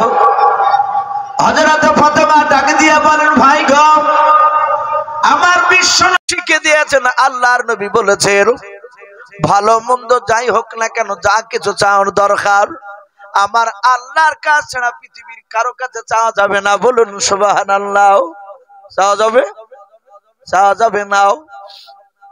অনেক মানুষ বাপজি যখন দেখবেন, অনেকে দেখা যায় শোনা যায় মানুষ বিপদে পড়লে অনেক সময় বলে, ইয়া গাউস আল মাদাদ, ইয়া আলী, বলে না ইয়া গাউস আল মাদাদ। আমরা অনেকে গুরুত্বই দিই না যে কথাটা কত বড় মারাত্মক খারাপ। ইয়া গাউস মানে আব্দুল কাদের জিলানীকে ডাকছে, রাগ করবেন না বাপ, আপনারা আমার দিনী ভাই, আমার বাড়ি খুব বেশি দূর নাই, পাশে ঘাসিপুরে বাড়ি। বাপজি হক কথা একটু বলা দরকার আছে, ভুল পথে চললে তাকে একটু বলা দরকার আছে, যদি না বলি কিয়ামতের ময়দানে আমাকেও পাকড়া হতে হবে। ইয়া গাউস আল মাদাদ, অনেকে বলে এর মানে হচ্ছে হে আব্দুল কাদের জিলানী তুমি আমাকে সাহায্য করো, বলুন আস্তাগফিরুল্লাহ, আরো জোরে বলুন আস্তাগফিরুল্লাহ। একমাত্র আল্লাহ ছাড়া পৃথিবীর কারো কাছে যাওয়া যাবে না। এক ভিক্ষুক ভিক্ষে করে বেড়াচ্ছিল, একটা লোক তাকে যুক্তি দিয়েছে, বাড়ি বাড়ি ভিক্ষে কেটে ক টাকা পাস? বলে 4 আনা 8 আনা করে দেয়, 10 পয়সা দেয়। বলে এভাবে যাইস না, বাড়ির কাছে নাচে সম্রাট বাদশাহ শাহজাহানের কাছে যাও, বাদশাহ ভিক্ষা দিলে মোটা টাকা দেবে। ও 20 বাড়ি ঘুরিয়ে না যা হবে, একাই দিলে তার ডবল হয়ে যাবে। উনি চলে গেলেন বাদশাহ দরবারে। লোককে বলেন এখানে সম্রাট বাদশাহ আছেন? তো বলে উনি এখানে নেই, মসজিদে নামাজ পড়তে গিয়েছে। গেলেন, ফকির গিয়ে দেখছেন এইভাবে বাদশাহ শাহজাহান সম্রাট হাত তুলে আল্লাহর কাছে মোনাজাত করেছেন। বলুন সুবহানাল্লাহ। ভিক্ষুক বাপজি দরজা থেকে তাকিয়ে থেকে দেখলো, বলে আমি তো এক ফকির ভিক্ষু, এ তো লোকে বলছে বিরাট বাদশাহ, নাকি মোটা টাকা ভিক্ষা দেয়, লোককে সাহায্য করে। আর এই তো ভিক্ষুক আর একজনের কার কাছে চাইছে, ঘুরে চলে আসছে। বলে কই চাইলে না? বলে না, ওর কাছে চাইবো না, ও তো ভিক্ষুক, চাইলে উনি যার কাছে চাইছে সে আমার আল্লাহর কাছে আমিও চাইবো। জোরে বলুন সুবহানাল্লাহ। আল্লাহর কাছ ছাড়া পৃথিবীর কারো কাছে চাওয়া যাবে না, ওটাই শিরক বলা হয়েছে। আল্লাহ সব সহ্য করতে পারে। একটা মানুষ যদি জেনা করে ফেলে অজান্তে, ও যদি বুঝতে পারে আমি অন্যায় করেছি, যদি তওবা করে নেয়, আল্লাহ রাব্বুল আলামিন তাকে ক্ষমা করে দিবেন। কিন্তু একজন শিরিক, যারা মুশরিক বলা হয়, যারা শিরিক করে, আল্লাহকে বাদ দিয়ে অন্য মানুষকে আল্লাহর জায়গায় বসায়, তাদেরকে আল্লাহ বলছেন আমি জীবনে কিয়ামতের ময়দানে ক্ষমা করব না। হযরতে ফাতেমা ডাকে দিয়ে বলল, ভাই আমাকে মারতে মারতে যদি মেরে দাও, তোমার কাছে জানের ভিক্ষা চাইবো না, চাইবো একমাত্র আল্লাহর কাছে। আল্লাহ দেখতে পাচ্ছেন সব। ওমর চিন্তা করলো, আরে ওই আব্দুল্লাহর ছেলে মুহাম্মদ সাল্লাল্লাহু আলাইহি ওয়াসাল্লাম এমন কি জাদু করেছে যার জাদু থেকে বেরিয়ে আসতে পারে না। ওমরের ভিতরে হেদায়েতের নূরের বাতি আল্লাহ জ্বালিয়ে দিয়েছেন। বলুন সুবহানাল্লাহ। আল্লাহ বলে মাইয়াহদিহিল্লাহু ফালা মুদিল্লা লাহু ওয়া মাই ইউদলিলহু ফালা হাদিয়া লাহু। আল্লাহ বলেন আমি যাকে হেদায়েত করব, পৃথিবীর মানুষ নাই তাকে সাহায্য গুমরা বানাতে, আর আমি যাকে গুমরা বানাবো পৃথিবীর মানুষ নাই তাকে হেদায়েত বানাতে পারবে। ওমরের ভিতরে বাপজি হেদায়েতের নূর জ্বলে উঠেছে। বাবা পাথর দিলটা বাপজি নরম হতে লাগলো। ওমর ডাক দিয়ে বলেন, বোন এত মারলাম, একটিবারও আমার কাছে তুমি জানের ভিক্ষা চাইলা নাও? ওরে বোন তুমি কথা বললাও, আমি তোমার দরজায় যখন দাঁড়িয়েছিলাম কি জানো গুনগুন করে ভেতরে জানো পড়ছিলাম। হযরত ওমরের বোন ডাক দিয়ে বলেছিল, ভাই কোরআন তেলাওয়াত করেছিলাম। ওমর বলে, ভাই বোন রে কি জানো পড়ছিলাম? ইন্নী আলাল্লাহ, আমার আল্লাহ বলেন বান্দা আমি নিশ্চয় তোমাদের আল্লাহ। আমি দুনিয়াতে এতগুলো নিয়ামত দান করার পরে কেন তোমরা আমাকে এখনো আল্লাহ বলে মানবা নাও? ওমর ডাক দিয়ে বলো, বোন এত সুন্দর কথা কে পড়ছিল বল? ওমরের বাপ যে আপনার বোন ফাতেমা, তিনি মনে মনে ভাবছেন খাব্বাব তো ঘরে আছে, যদি আমার ভাই জানতে পারে হয়তো খাব্বাবকে মারবে। খাব্বাব ঘরের ভিতর থেকে বাবা শুনলাও ওমর বাপ যার মারবে না, মনে হয় দিলটা নরম হয়েছে, কথার আওয়াজটা বাপ যে পাল্টে গিয়েছে। খাব্বাব বেরিয়ে এসে বলেন, ভাই ওমর আমি কোরআন তেলাওয়াত করে তোমার বোন আর দোলা ভাই শাহিদকে শোনাছিলাম। ওরে ভাই ওমর গতকালকে আসর নামাজের পর আমি নবীজিকে দেখেছি তোমার জন্য দোয়া করতে। বলুন সুবহানাল্লাহ। আল্লাহর নবী মাঝে মাঝে দোয়া করতেন, আল্লাহ ভাই ওমরকে না নিয়ে তুমি আবু জেহেলকে, দুজনের মধ্যে যার দ্বারা ইমানের কামিয়াবি হবে, দ্বীনের কামিয়াবি হবে, মাওলা এই দুজনের মধ্যে সেই লোকটাকে দ্বীনের মধ্যে দাখিল করে দাও। ওরে ভাই ওমর আমার মনে হয় তোমার দোয়াটা কবুল হয়ে গিয়েছে, নবীজির দোয়াও। ওমর বলে, ভাই কি পড়াছিল একটু শোনাও। হযরতে খাব্বাব সূরা তাহা কে বলেছেন তওবা, কয়েকটা বাপ যে আয়াত আপনার পড়লেন। হযরত উমরের দুই চোখের কোনা দিয়ে বাবা ঝরঝর করে পানি ঝরে। ওমর কেঁদে কেঁদে বলেছিল, ভাই এত সুন্দর বাণী তোমরা কোথায় পেলে বলো? ফাতেমা রক্তাক্ত শরীর নিয়ে ডাক দিয়ে বলেছিল, ভাই যেই নবীর কলমা পড়ার জন্য তুমি আমাকে মারছিলে, সেই নবীর উপরে কোরআনটা নাজিল হয়েছে বলে তাই নাকি? বলে হ্যাঁ। ও ফাতেমা বোন, আমি সেই নবীজির কথা আমি কোনোদিন শুনি নাই। ওই আবু জাহেল উতবা সাইবারা বলেছে ওর কথা শুনবা নাও। তাই আমি দূর থেকে তাদেরকে দেখলে কানে আঙুল ভরে দিয়ে চলে যেতাম এবং তুলো ভরে দিয়ে মাঝে মাঝে হাঁটতাম, যেন ওদের আওয়াজ গেল যেন কানে না আসে। ওরে ভাই খাব্বাও, ওগো শাহিদ ভাই অন্যায় করেছে, তোমাদেরকে মেরে নবীর কাছে নিয়ে চলাও। আল্লাহ রাসূলের সাহাবা শাহিদ আর আপনার ফাতেমা আর খাব্বাব তিনজনায় বাবা ওমরকে ধরে নিয়ে বাপজি চলে যাচ্ছেন আল্লাহ নবীর দরবারে। ওমর ডান হাতে বাপজি তলোয়ার খানা রয়েছে, ওমর মাথায় বাপজি মস্তানি বাপজি পাগড়ি বাঁধা আছে। আল্লাহর নবীজির সাহাবারা দূর থেকে বাপজি দেখতে পেয়েছে ওমরকে। আল্লাহর নবী দরদি নবী জনাবে মুহাম্মদ রাসূলুল্লাহ সাল্লাল্লাহু তাআলা আলাইহি ওয়াসাল্লামের সাহাবারাও ডাক দিয়ে বল, নবী গো ওই দেখেন ওমর আসতেছে আপনার দরবারে। ওগো আল্লাহর নবী যে দেখুন আপনার সাহাবা শাহিদ আর খাব্বাও আর ফাতেমা তার বোনকে ওই ওমর ধরে টেনে নিয়ে আসছে, মনে হয় কলমা পড়ে নিয়েছেন, এই কারণে কলমা পড়েছে বলে তাদেরকে হয়তো আপনার সামনে মারবে। ওগো নবী আপনাকে হয়তো বেইজ্জতি করবে, মারতে পারে। নবী গো ওই উমর আপনার দরবারে আসার আগে একটিবার আপনি আমাদেরকে হুকুম করে দাও, আপনার অনেকগুলো সাথী ভাইয়েরা আমরা দাঁড়িয়ে আছি, ওগো আমার নবী একবার আপনি অর্ডার করেন, হুকুম করে দেন, আমরা গিয়ে আবু জেহেল নয় উমরকে জবাই করে আমরা তাকে জাহান্নামে পাঠিয়ে দেব। আল্লাহ রাসূল দাঁড়িয়েছিলেন। আল্লাহ রাসূল এইভাবে পেছন দিকে বাবা ঘুরলেন, সাহাবাদেরকে ডাক দিয়ে বলেন, ওগো সাহাবারাও তোমরা কি জানো ওমর আমাকে মারতে আসছে কি? সত্যিটা কি তুমি জানো? বলো তোমরা অন্তর খবর গায়েবের খবর কে জানো? ডাক দিয়ে বলে, নবী গো একমাত্র গায়েবের খবর আল্লাহ ছাড়া আমরা কেউ পারবো না। এই তাহলে তোমরা কেন এই কথা বললে যে ওমর আমাদেরকে নয় আপনাকে মারতে আসছে, ওদেরকে মারবে? ওগো নবী যে হুকুম দেন, আমরা দৌড়ে গিয়ে ওমরকে জবাই করে জাহান্নামে পাঠিয়ে দেব। সাহাবারা বলেন, নবী গো আমাদের দুশমন এই কারণে ধারণা করেছিল। আল্লাহর নবী বলেন, সাহাবারা কেউ যেন সামনে দিকে যাবে না আর খারাপ ধারণা করবে না, এটাও হতে পারে হয় তোমার আমার কাছে এসে কলমা পড়তে পারে। বলুন সুবহানাল্লাহ। না মারতে পারে, যদি কলমা পড়ে আসে বলে সেটা তো বলতে পারছি না। আল্লাহর নবী জনাবে মুহাম্মদ রাসূলুল্লাহ সাল্লাল্লাহু তাআলা আলাইহি ওয়াসাল্লাম দরদি নবী ডাক দিয়ে বলেন, আমার সাথে ভাইরাও কেউ তোমরা এখান থেকে ওমরের দিকে এগোবা না, যাবা নাও।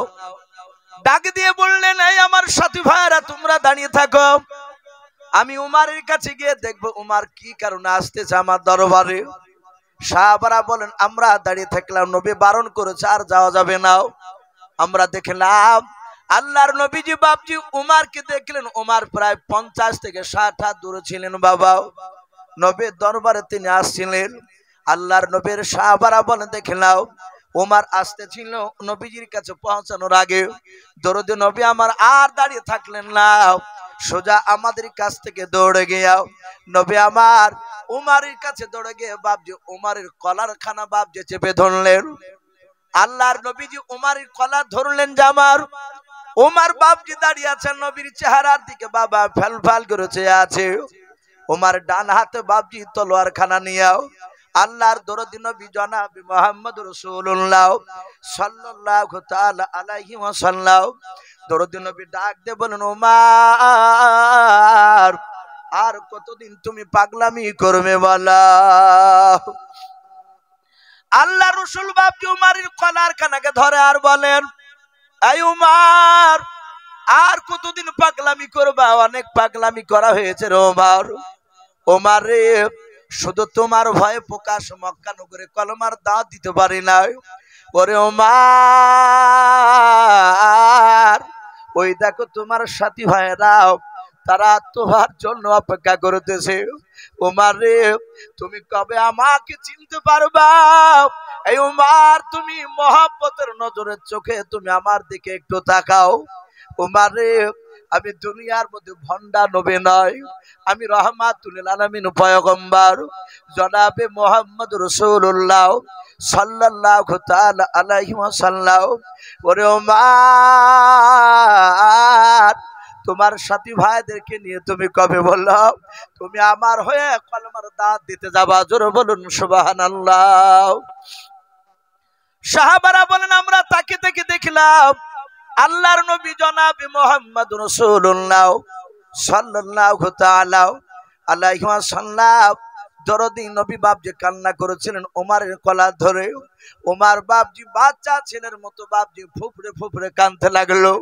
ওমর নবীজির পায়ের তলে তলোয়ার খানা রেখে দিয়ে ডাক দিয়ে বলেছিলেন, ওগো নবীজি, এতদিন আপনাকে চিনতে পেরেছিলাম না নবী গো, এই চোখ দিয়ে চিনতে পেরেছে আপনি এত বড় দামি রসুল। ওগো আল্লাহর নবী শুনে নেন, আপনার পায়ের তলে তলোয়ার দিলাম, এই তলোয়ার দিয়ে হয়তো আপনি ওমরকে জবাই করে দিতে পারেন, আর নাহলে আপনার যদি একটু দয়া হয় আপনি ক্ষমা করে দিয়ে আপনি আমাকে মুসলমান বানাতে পারেন।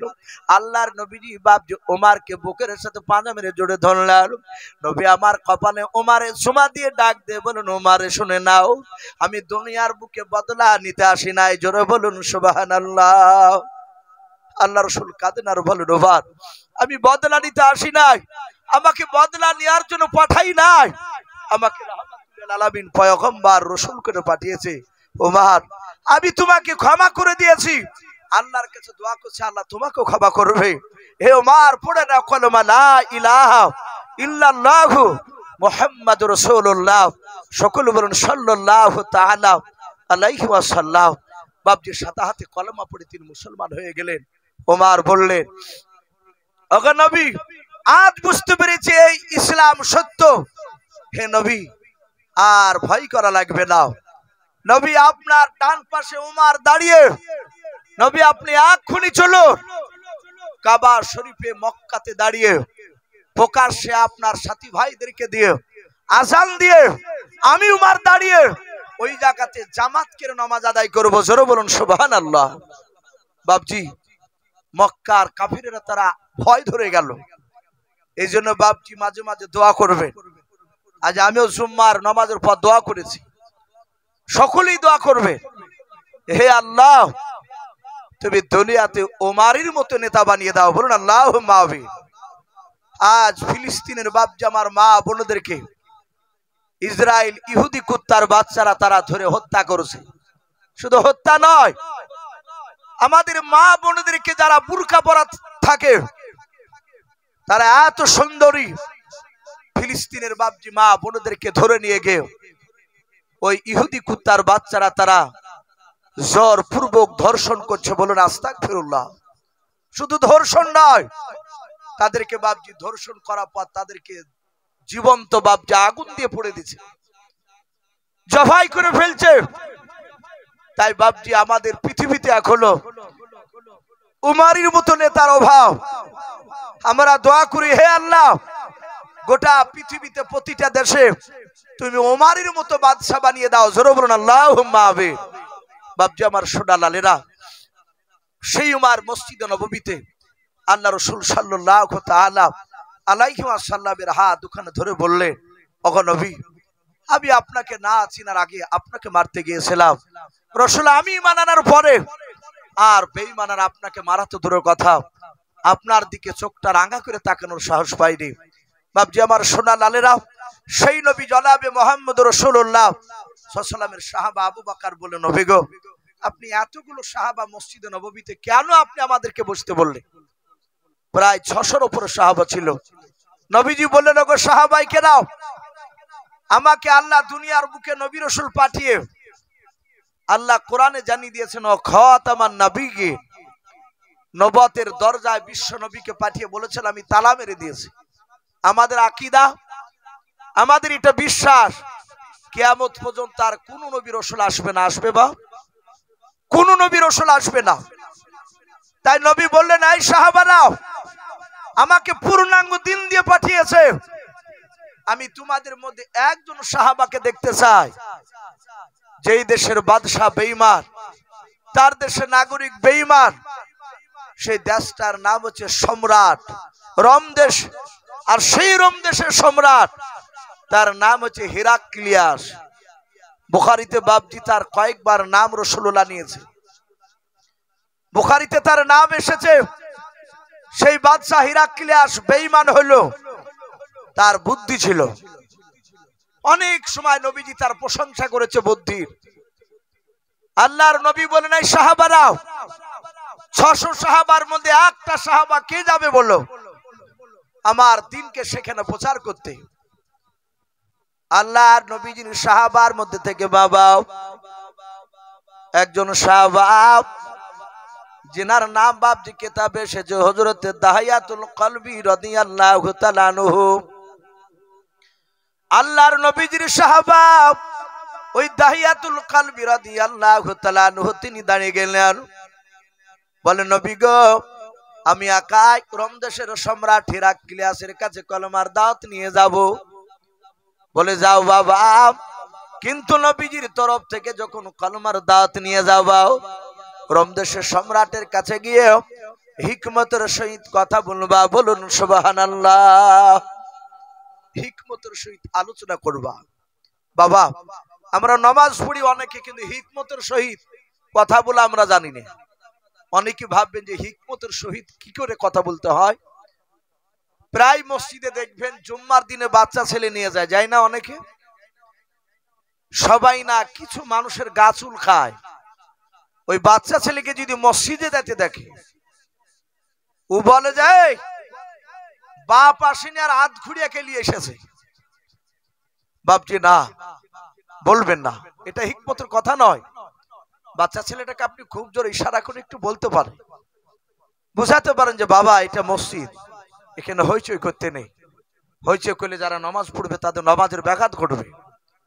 কিন্তু এতটুকু মনে রাখবেন, একটা বাচ্চা ছেলে সে যদি হইচই চেঁচামেচিও যদি করে, আপনি নামাজ পড়ছেন, আপনার সামনে যদি বারবার যাতায়াত করে, ওই মুসল্লিদের নামাজের কোনো ব্যাঘাত ঘটবে না। বলুন আলহামদুলিল্লাহ। আমি যেদিন থেকে এটা পড়েছিলাম, আমি বলি মাঝে মাঝে, আল্লাহ রসুল মসজিদে গিয়েছে নামাজ পড়তে, নবীর কলিজার টুকরা হাসান হুসাইন রাদিয়াল্লাহু তাআলা আনহুম আজমাইন দুই নাতি নবী নিয়ে গিয়েছে। দরজার গুড়িতে বসে রেখেছেন, নানু ভাই এখানে বসো, আমি নামাজ পড়িনি। ওরা বাচ্চা ছেলে। নবীজি সেজদায় গিয়েছেন, হাসান হুসাইন পিঠের উপর উঠে গিয়েছে। পিঠের উপর উঠে বাপজি নবীকে ঘুমাঘুম কিলাছে। নবী সেজদায়। আবু বকর সিদ্দিক রাদিয়াল্লাহু তাআলা আনহু তিনি ওই সময় মসজিদে প্রবেশ করলে, করে দেখলে এ তো নবীজির নামাজের অসুবিধা হবে। ওদের দুজনকে বাপজি নবীর মাথা থেকে বাপজি পিঠ থেকে টেনে নিলেন। নবী তাড়াতাড়ি নামাজ শেষ করলে। নবী কাঁদছেন আর বলছেন, আবু বকর তুমি আমার হাসান হুসেনকে কেন নামালে? আমি কি হুকুম করেছি? বলে নাও। বলে নবী আপনি সিজদায় ছিলেন।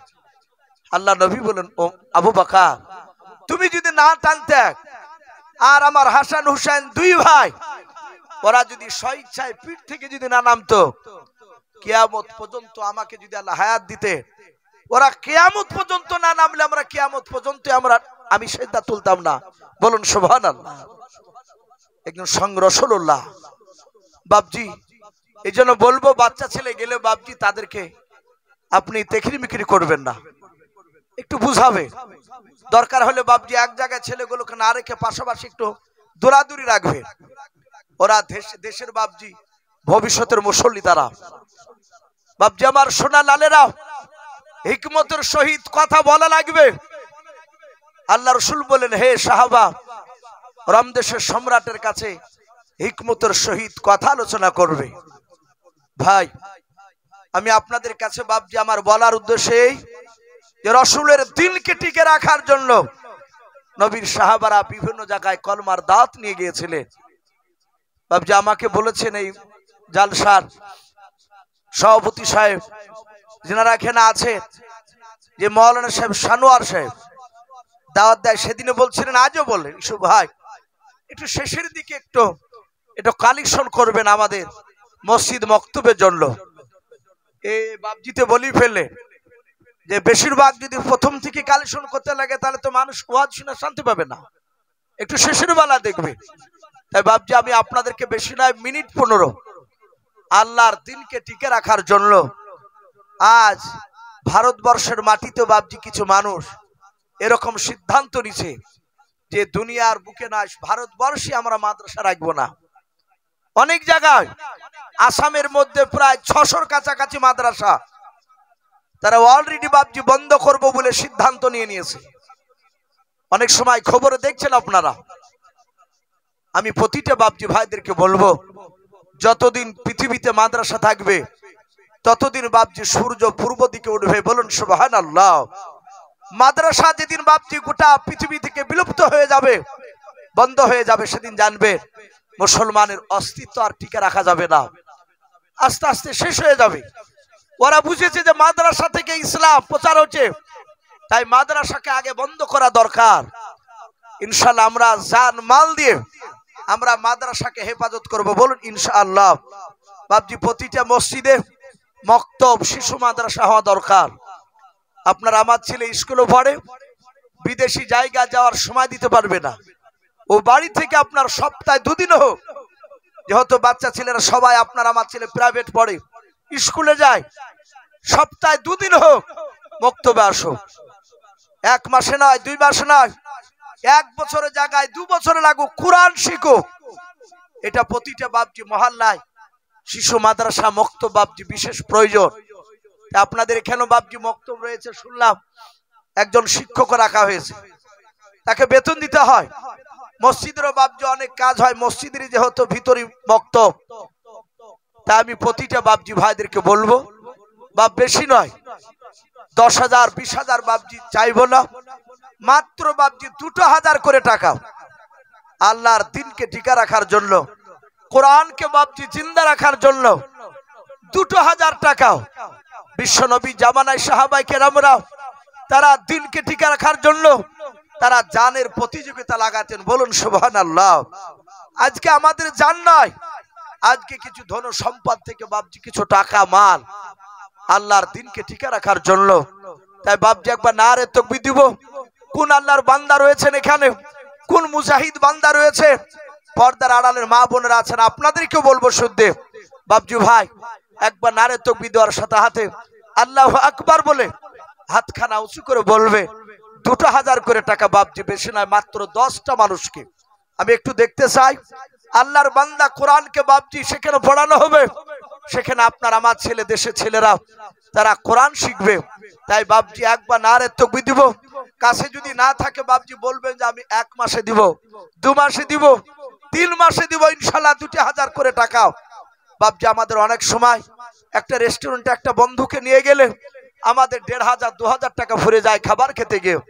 বাবজি আসি, যেটা মৃত্যুর পর বাবজি কাজে লাগবে, এই টাকাগুলো কিয়ামতের ময়দানে বাবজির সঙ্গের সাথী হয়ে দাঁড়াবে, জাহান্নামের আগুনের সামনে গিয়ে দাঁড়িয়ে যাবে, আল্লাহর সাথে কথা বলবে, বলবে আল্লাহ এই ব্যক্তিকে তুমি জাহান্নামে দিও নাকি জান্নাতে দাও।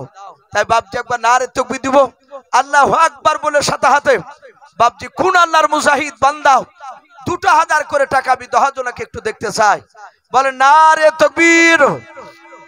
বাবজি আর একটু জোরে বলি নারে তাকবীর। ভাই হবে না একটা মানুষ 2,000 টাকায়, দেখেন মাশাআল্লাহ, আব্দুর রশিদ বিশ্বাস, আব্দুর রশিদ বিশ্বাস, মাশাআল্লাহ হাজী আব্দুর রশিদ সাহেব, উনি বলছেন আমি 2,000 টাকার দাতা, বলুন মারহাবা, আর জোরে বলুন মারহাবা, বলেন নারে তাকবীর। বাবজি একটু ছোট্ট করে দোয়া করে, আল্লাহুম্মা আমিন। রব্বানা যালামনা আনফুসানা ওয়া ইল্লাম তাগফির লানা ওয়া তারহামনা লানাকুনান্না মিনাল খাসিরিন। রব্বানা লা তুযিগ কুলুবানা বা'দা ইয হাদাইতানা ওয়া হাব লানা মিন লাদুনকা রাহমা ইন্নাকা আনতাল ওয়াহ্হাব। আয় আল্লাহ, তোমার রাসূলুল্লাহর দিনকে টিকে রাখার জন্য আল্লাহ শিশু মাদ্রাসায় কোরআন তেলাওয়াত করা হয়, আলিফ বা তাসা পড়ানো হয়। আল্লাহ সেই কোরআনের আয়াতকে জিন্দা করার জন্য তোমার বান্দাদের কাছে মহলারে 2000 করে টাকা চেয়েছে। আল্লাহ তোমার একজন হাজী আব্দুর রশিদ সাহেব বিশ্বাস 2000 টাকা দান করেছে রে মওলা। তুমি তার 2000 টাকা দানকে তুমি কবুল করে নিও। আল্লাহ তুমি তার আব্বা মা যদি দুনিয়ার বুক থেকে বিদায় নিয়ে চলে যায়, তার আব্বার কবরের মার কবরের আযাবগুলো তুমি মাফ করে দাও। আল্লাহ তার যত আত্মীয় স্বজন চলে গিয়েছে সকলের কবরের আযাবগুলো তুমি মাফ করে দাও। আল্লাহ তোমার বান্দারা দিবে, আল্লাহ তোমার সকল বান্দার দানকে তুমি কবুল করে নিও। আল্লাহ তুমি দাম মেহেরবান করে দোয়াটুকু নবীর ওসিলা করে বলে কবুল করে নাও। সুবহান রাব্বিকা রাব্বিল ইজ্জাতি আম্মা ইয়াসিফুন ওয়া সালামুন আলাল মুরসালিন ওয়ালহামদুলিল্লাহি রাব্বিল আলামিন। মারহাবা। ভাই আর বেশি নাই, আর 9 জন ব্যক্তি, জি 2000 করে টাকা, একটু ঝটঝট করে আসি শোনা আল্লাহর দিনকে টিকে রাখার জন্য। বাপজি আর কে হবে না, আল্লাহ কোরআন পাকে বলেছে ওমা খলাকনাকুম আজওয়াজা, আমি প্রতিটা জিনিস আমি জোড়া জোড়া করে তৈরি করেছি। তাই বাপজি দেখে আর একজন বান্দা আল্লাহ শয়তানে বাপজি বাধা দিবে দিস না, কিন্তু বাপজি আমরা একটু দিই। আল্লাহ রাব্বুল আলামিন বলেছেন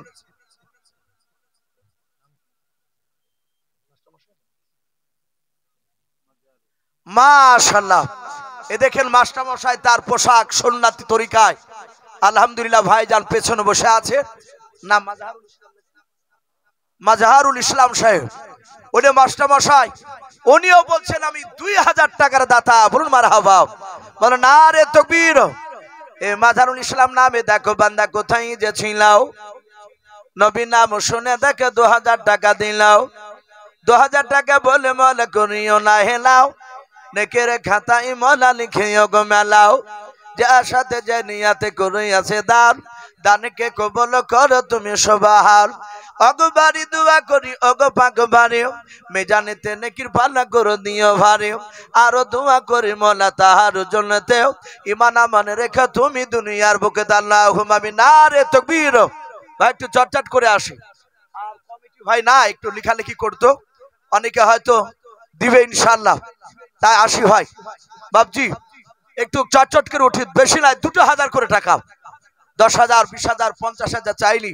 ওগো মা বোন আমি আপনাদেরকেও দেখতে চাই, আপনারা 200 100 500 1000 যে যা পারবে নবীর দিনকে টিকা রাখার জন্য। ওগো মা বোন আপনারা ছোট ছোট বাচ্চা ছেলের হাত ইনশাআল্লাহ পাঠিয়ে দিবে। আমি কমিটি ভাইকে বলবো, ভাই মাওলানা সানোয়ার সাহেব, ভাই আপনি এখানে আসুন স্টেজে ইনশাআল্লাহ। একটু মা বোনদের কাছে একটা কমিটি ছেলে পাঠান, ইনশাআল্লাহ দিবে অনেক মা বোন।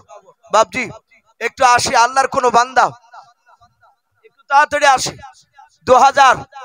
2000 বাপজি আমি বেশি নাই, আমি মাত্র আমি 10 জনের কাছে দেখতে চেয়েছি ভাই, হরকত বরকত হয় ইনশাআল্লাহ হয়ে যাবে। জি এমন কিছু বেশি টাকা নাই, 2000 করে টাকা। জি আর কে হবে না ভাই? ভাই আমরা চলে যাব না ভাই, ইনশাআল্লাহ আমার পরে আরো ভালো ভালো বক্তা রয়েছে, তারা এসে মূল্যবান কথা আপনাদের সামনে তুলে ধরবে। আমাকে যেহেতু একটু শেষের দিকে একটু মাদ্রাসার জন্য একটু কিছু চাইতে বলেছিল, তাই বাপজি একটু চাইছে, আমি আপনাদেরকে অনুরোধ করব দেরি না করে ভাই একটু তাড়াহুড়া করে আসি। জি মাশাআল্লাহ, বলে নারে তাকবীর। এই রেজাউল আনসারী নামে দেখো বান্দা কোথায় যে ছিলাও, নবী নাম শুনে দেখো 2000 টাকা দিলাও। যার সাথে যে নিয়াতে করিয়াছে দান, দানকে কবুল করো তুমি সবার। অগবারি দোয়া করি অগ পাক রব্বানা, জান্নাতে খেলায় তুমি আঙ্গুর বেদানাও। আর দোয়া করি মোলা তাহার জন্যতে, সুখে শান্তি রেখো তুমি দুনিয়ার বুকে আল্লাহুম্মা আমিন। আজ নবী গো আমার গড়াইয়া সংসার, আরাম করিলেন সোনার মদিনায়। আজ নবী গো আমার গড়াইয়া সংসার, শুয়ে আছেন সোনার মদিনায়। আর নবীর নামে ওই দুরূদ পড়িলে, নবীর নামে ওই দুরূদ পড়িলে ওই হাবিয়া তু যখনই ভেজায় আজ নবী গো আমার গড়াইয়া সংসার শোয়া আছেন সোনার মদিনায়। ভাই আর কি হবে না ভাই? জি বেশি নাই, 2000 করে টাকা। ভাই 2000 টাকা যদি খুব বেশি মনে হয়, 1000 করে টাকা আমরা হাত উঁচু করে নামটা লিখাই। জি বেশি